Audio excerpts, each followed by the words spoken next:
مردم ایران آگاه باشید. امروز بعضیا میخوان بین شیعه و سنی و کرد و ترک و اقوام دیگه اختلافی اندازن. من سنی فاطمه را بی زنان بهشت میدونم.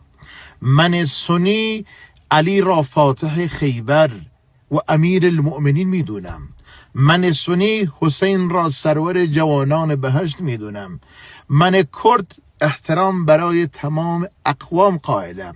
اگر یکی بلند میشه توی فضای مجاز میگه ما کردا، اون خودش تنهاست. ما کردا دانشمندهایی و تحویل جامعه دادیم که برای دنیا افتخار بوده.